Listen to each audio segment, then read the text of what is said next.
Hello പ്രിയപ്പെട്ടവരെ, ഇന്ന് ഞാൻ വേറൊരു കഥയായിട്ട് വന്നിരിക്കുക കേട്ടോ. ഇത് നമ്മൾ രസം ഉണ്ടാക്കുന്ന ഒരു കഥ തന്നെയാണ്.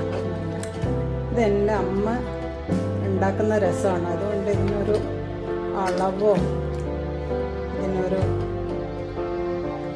ഇതൊന്നും എനിക്ക് പറഞ്ഞുതരാൻ പറ്റില്ല കേട്ടോ. അമ്മ പറഞ്ഞു തന്നത് എങ്ങനെയായതുകൊണ്ട് ഞാൻ എൻ്റെ കയ്യിൽ വരുന്ന പോലെ കൈ അളവെടുത്ത് എന്തെങ്കിലുമൊക്കെ ഉണ്ടാക്കും.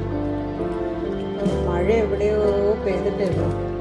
ഇവിടെ ചെറിയൊരു തണുപ്പും തുടങ്ങി.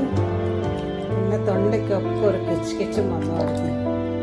അപ്പം ഞാൻ വിചാരിച്ചു നമ്മുടെ കുരുമുളക് രസം ഒന്ന് ഉണ്ടാക്കിയാലോ എന്ന്. ഒരു കപ്പ് കുടിച്ചാൽ നല്ല സുഖ, തണുപ്പത്തിൽ തൊണ്ടയും ശരിയാവും. അപ്പോൾ അങ്ങനെ ഒരു പാത്രത്തിൽ വെള്ളം എടുത്തിട്ട് അതിൽ ഒരു തക്കാളി അങ്ങോട്ട് നന്നായിട്ട് നേരത്തെ പിഴിയാം. പിന്നെ ഉണ്ടല്ലോ ഒരു ചെറിയ നെല്ലിക്ക വലുപ്പത്തിലൊരു പുളി എടുക്കുക. ഈ പുളി എടുത്തിട്ട് പുളി പിഴിയണമെന്നൊന്നുമില്ല, അതും ഇതുപോലെ ഞരടി പിഴിഞ്ഞിട്ട് ഇതിനകത്തേക്ക് അങ്ങോട്ട് ഇടാം. കണ്ടോ ഇതുപോലെ. അത് കഴിഞ്ഞാൽ അതിൽ കുറച്ച് മഞ്ഞപ്പൊടിയും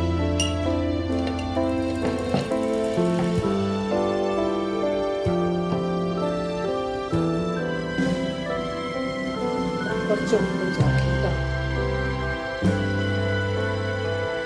തിളയ്ക്കാറാവുമ്പോഴേക്കും ഇതാ കണ്ടോ, ഇതാണ് ഇതിൻ്റെ ഇൻഗ്രീഡിയൻസ്. ഇതിനും അളവൊന്നുമില്ല കേട്ടോ. എനിക്ക് അമ്മ കൈ കൊണ്ടെടുക്കും, അതുപോലെ ഞാനും എടുത്ത് പഠിച്ചത്. ഇനിയിപ്പോൾ നോക്കിയിട്ട് നിങ്ങൾ അളവൊക്കെ എടുത്ത്. പിന്നെ ഒരു ചുട്ടൻ മുളകും വെളുത്തുള്ളി ഇതെല്ലാം കൂടിയിട്ട് കൊത്തമല്ലി ജീരകവും ഒരു കല്ലിലിട്ട് അങ്ങ് ചതച്ചെടുക്കും.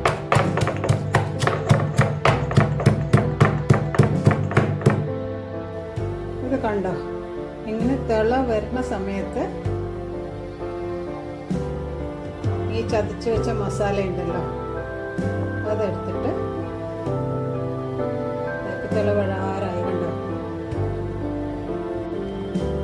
തിള വരാറാവുമ്പോൾ ഈ ചതച്ച മസാല ഉണ്ടല്ലോ അതിനകത്ത് കൊട്ടുക.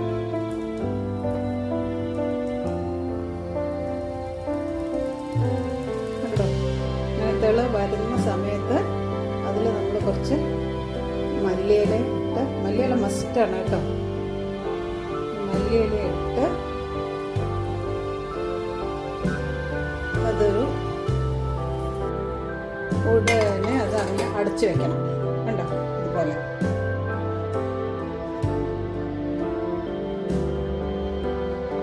ഇനി ഇതിൽ വറുത്തിടാനായിട്ട് അധികമൊന്നും വേണ്ട, ഒരു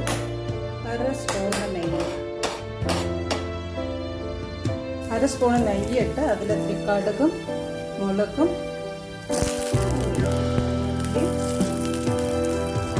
പിന്നെ കുറച്ച് കായം ചേർത്ത് എത്തിക്കണം.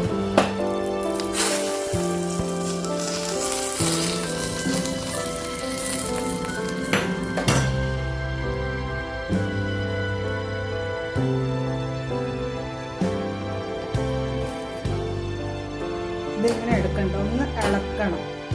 ഇളക്കിയിട്ട് പിന്നെ അതിന്ന് തെളിയെടുക്കണം. തെളിയെടുത്ത്